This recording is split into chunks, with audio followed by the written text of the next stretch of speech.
Live from New Delhi, you're watching DD India Live, India's voice to the world. I'm Ramesh Ramachandran. Coming up in the next 30 minutes.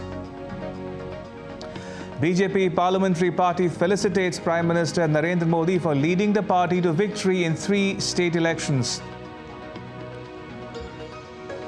India's Finance Minister Nirmala Sitharaman speaks in the upper house of Parliament, says all sectors of the economy are growing.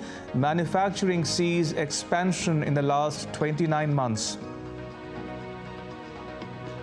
UN Chief Antonio Guterres invokes Article 99 of the UN Charter to warn the Security Council of a global threat from Gaza conflict. Israel slams Guterres as it pushes its offensive in the south. And Team India lands in South Africa for a multi-format cricket series, receives a warm welcome from fans. Series to start with the first T20I on Sunday.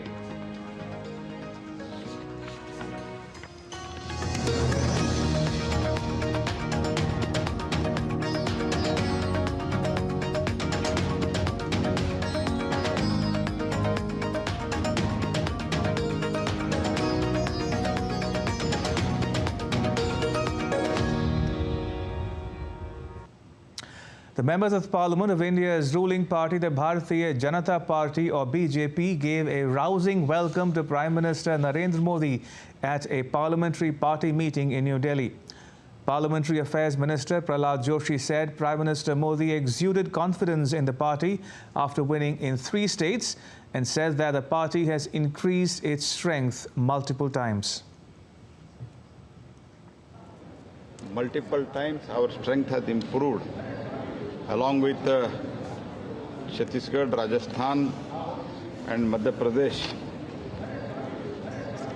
where we have won with a comfortable margin, but whereas at the same time Bharatiya Janata Party has improved its strength in Mizoram and Telangana also in many folds.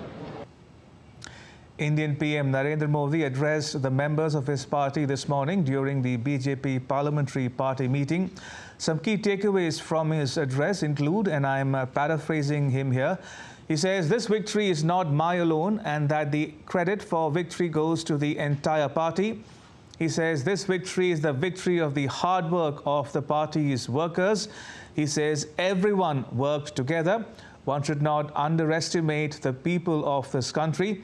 He says only 4 castes exist for him: the poor, women, youth and farmers, and that all must engage in the Viksit Bharat Sankalp Yatra.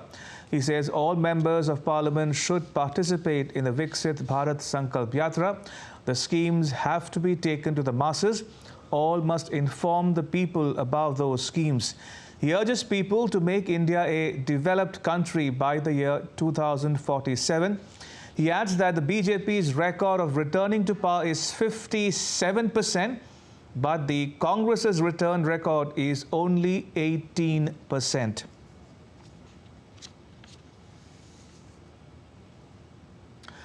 On day 4 of the winter session of India's Parliament, the lower house debated the Central Universities Amendment Bill. India's Education Minister Dharmendra Pradhan is replying to the discussion in the Lok Sabha. In the upper house, a short-duration discussion on the economic situation in the country was taken up.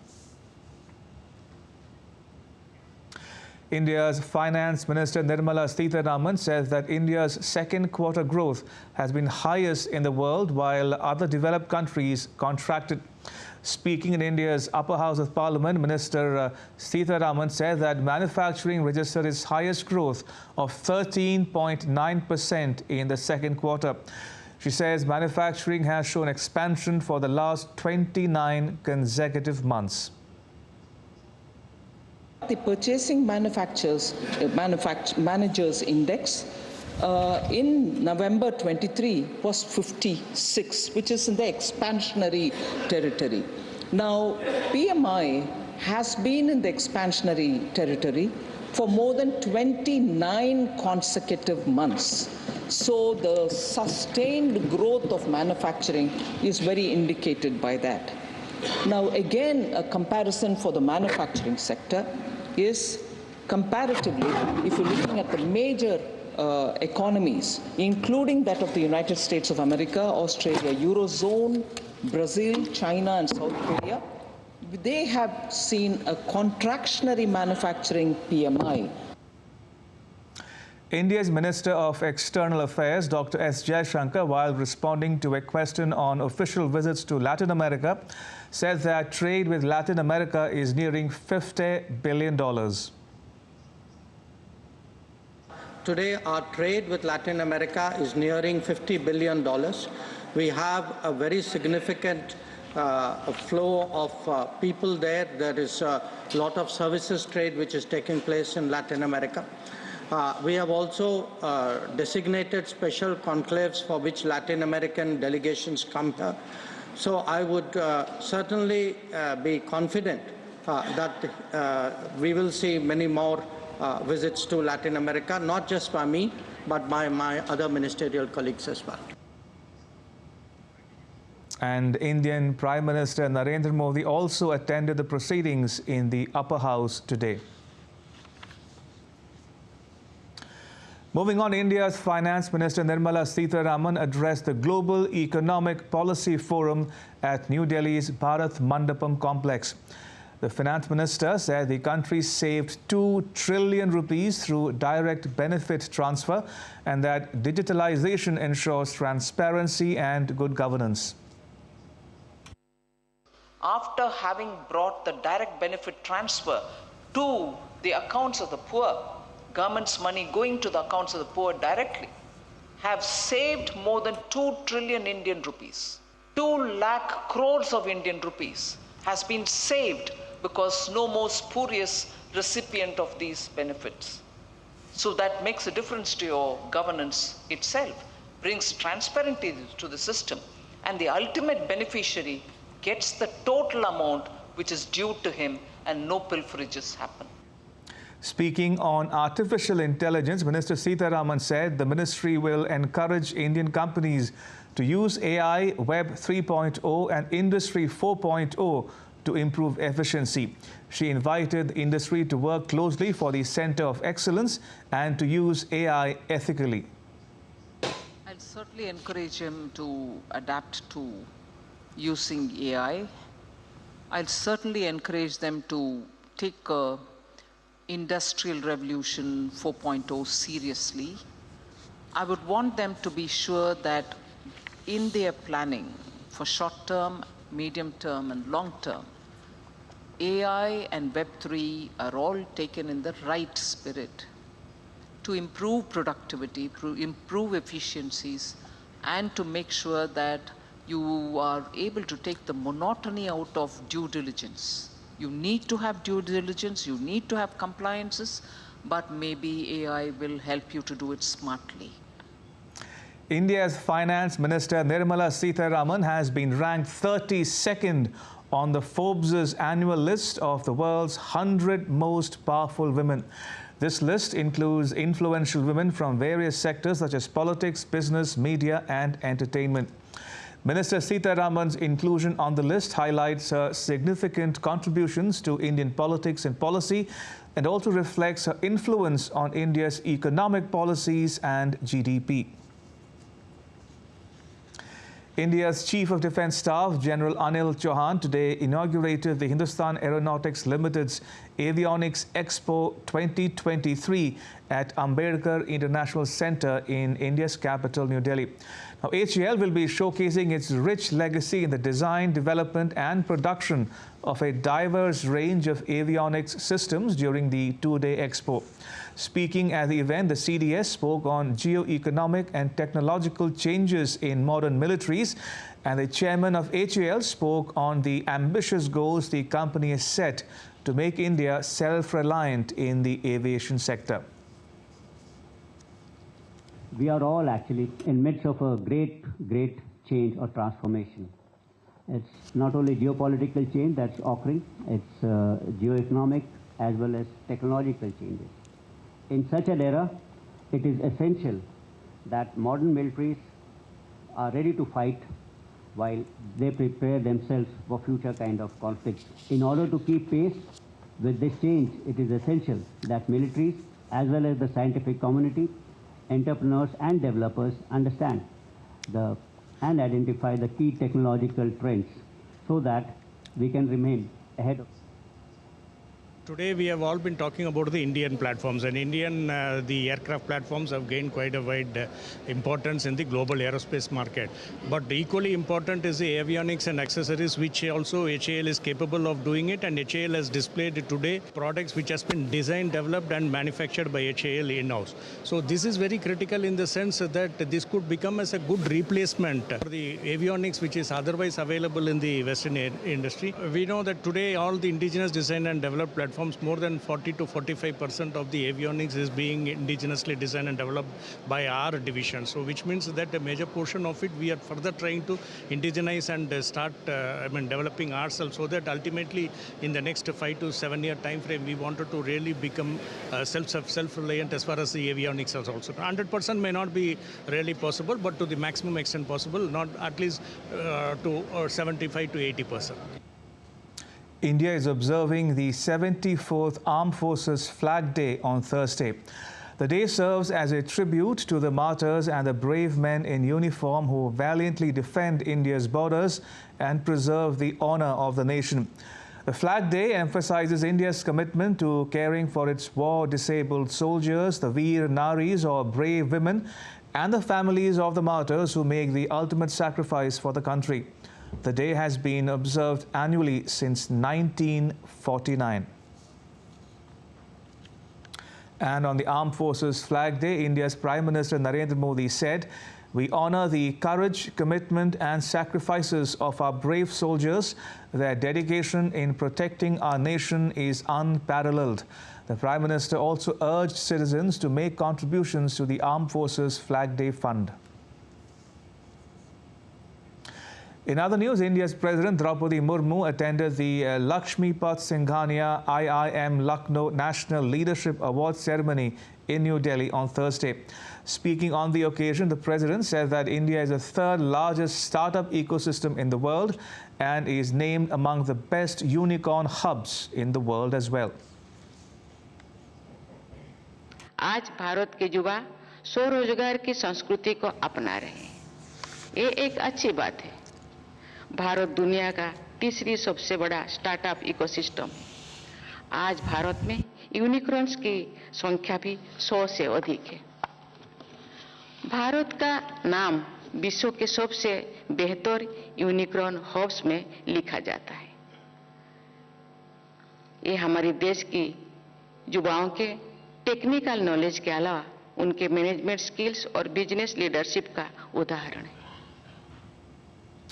India's Defence Minister Rajnath Singh conducted an aerial survey of the Chennai city in the southern Indian state of Tamil Nadu. The city has been battling floods triggered by Cyclone Mikjom. While water has receded from most parts of the city, some areas still remain inundated. Cyclone Mikjom made a landfall in Andhra Pradesh state on Tuesday before hitting the Andhra coast. The storm wreaked havoc across Tamil Nadu and Puducherry. Minister Singh also met Tamil Nadu Chief Minister M.K. Stalin and took stock of the relief measures. And still to come on DD India Live. 4 injured in shooting in central Brussels, no angle of terrorism found. EU member states and lawmakers agree on rules governing artificial intelligence systems. And Manchester City go down 0-1 to Aston Villa, lose further ground in the Premier League title race.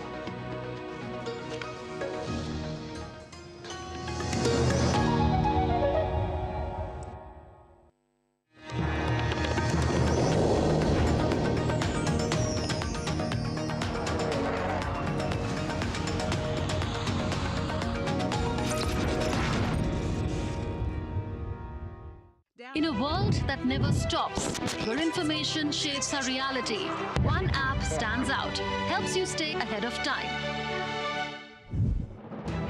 Introducing the DD India app, your gateway gateway to a world of news right at your fingertips. Your most trusted source of news goes global, goes digital. Explore a world of options, top stories, live updates, in-depth analysis, and more. Stay informed wherever you are. Real-time alerts keep you ahead of the curve always. The DD India app, connecting you to the world, one story at a time.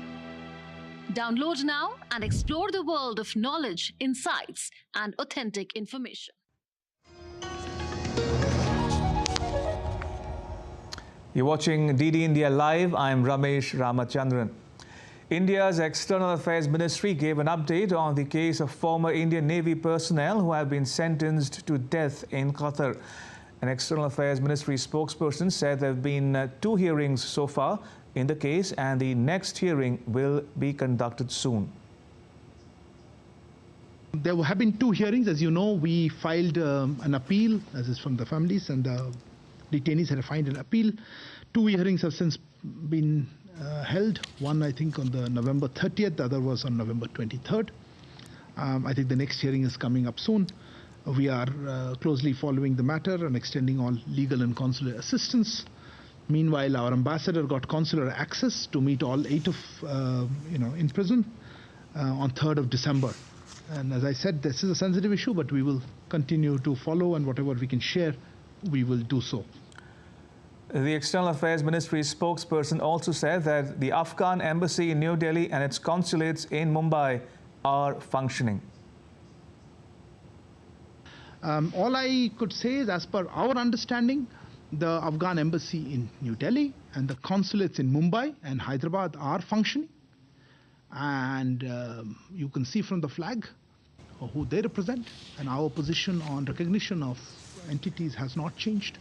So I think that's what it is, and I guess the diplomats, Afghan diplomats who are here, are providing assistance or continue to provide services to the Afghan nationals here. All right, now take a look at some other stories making news in India. An Indian Air Force C-17 airdropped an ADRDE developed Type 5 platform for the first time. This successful outcome is a result of the efforts of dedicated teams from IAF, Indian Army and the ADRDE in showcasing the strength of indigenous innovation. Rwanda's Foreign Minister Vincent Biruta arrived in New Delhi on Thursday to further enhance India-Rwanda ties. Posing photographs on social media, India's Ministry of External Affairs spokesperson said the visit will add fresh impetus to the India-Rwanda partnership. Telangana Congress Chief Revant Reddy took oath as the new Chief Minister of the southern state on Thursday. The swearing-in ceremony was held at the Lal Bahadur Stadium in Hyderabad.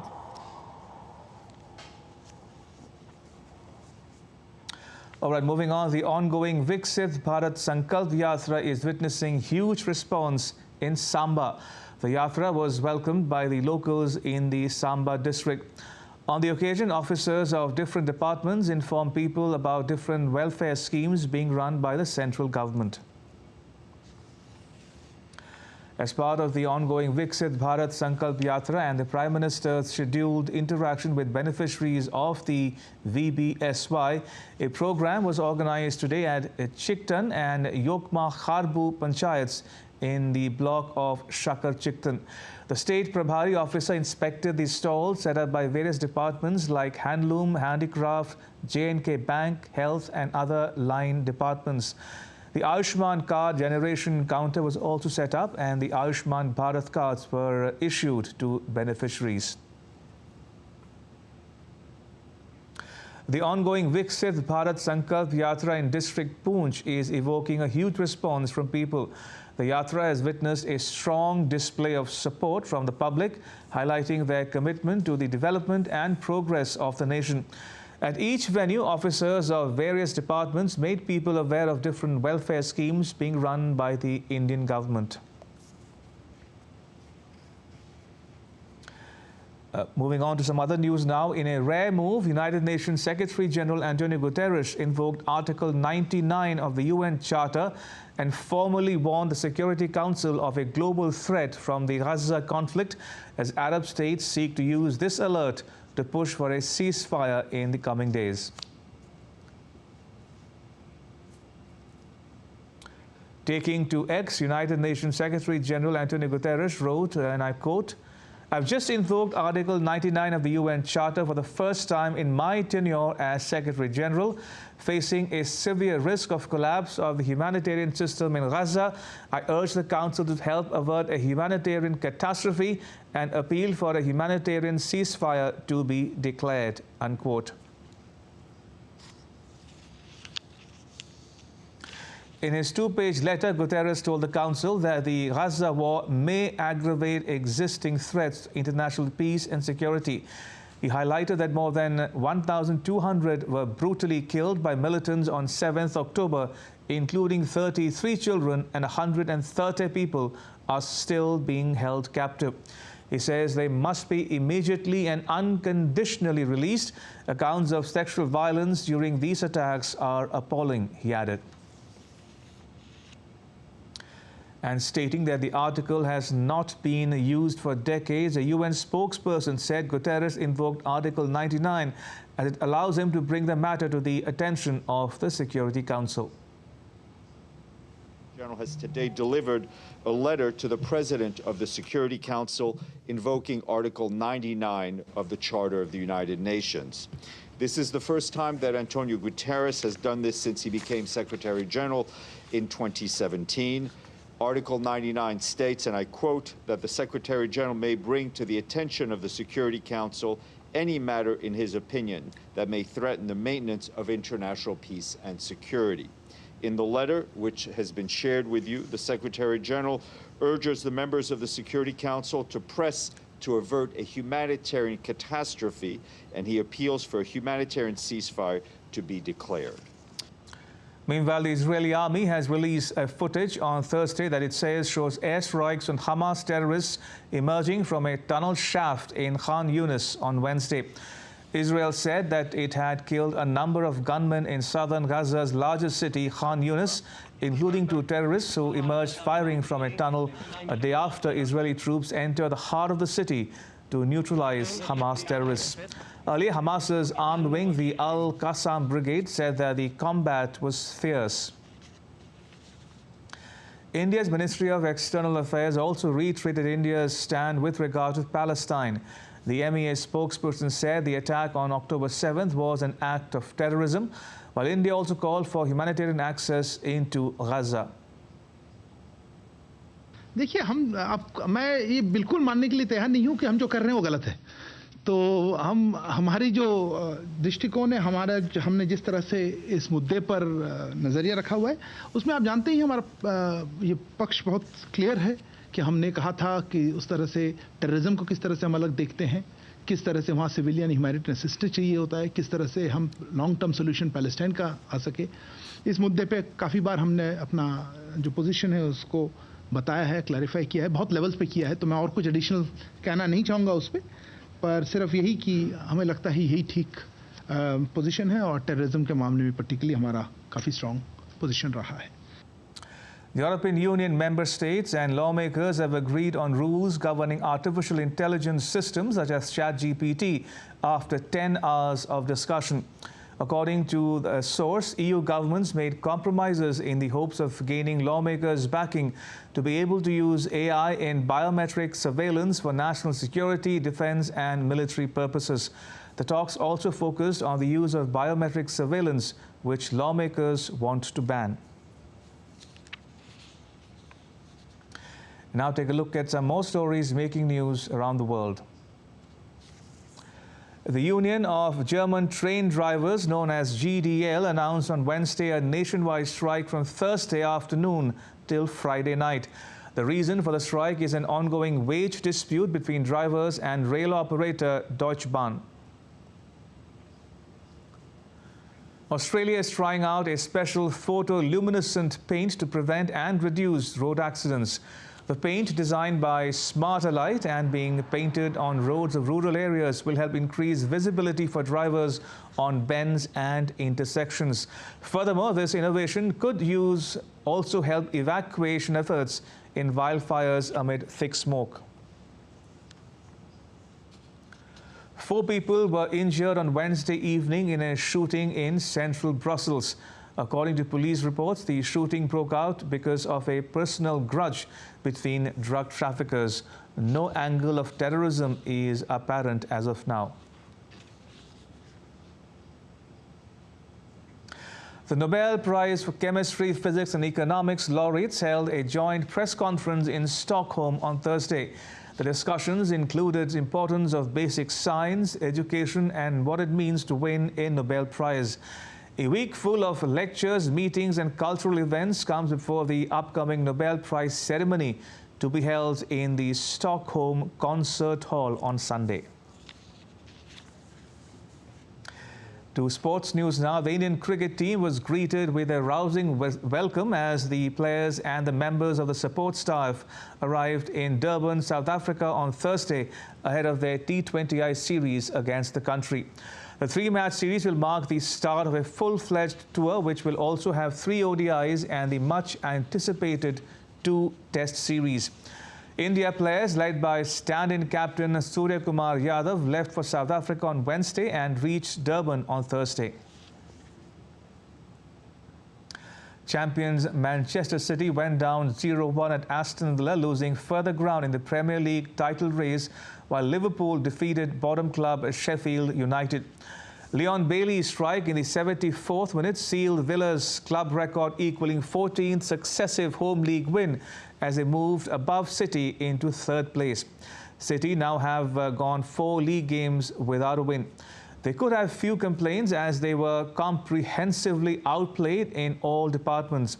Liverpool eased to a 2-0 win over Sheffield United, for whom Chris Wilder was back in the technical area following the sacking of Paul Heckingbottom. Following the inclusion of Garba on UNESCO's representative list of intangible cultural heritage of humanity, students from the Indian school in Dammam organized a Garba performance on the Indian Coast Guard ship Sajak during an on-board reception. The recognition marks a cultural achievement for India, as Gujarat's Garba is now part of UNESCO's list of intangible cultural heritage of humanity. Garba is acknowledged for its role as a unifying force, fostering social equality and community bonds. And with that, it's a wrap on this edition of DD India Live. Let us know your thoughts on the news of the day. You can connect with us on Facebook, X and Instagram. You can also check out our website, ddindia.co.in. We'll be back with more news as it breaks here on DD India. I'm Ramesh Ramachandran. From all of us here in New Delhi, thanks for watching DD India Live.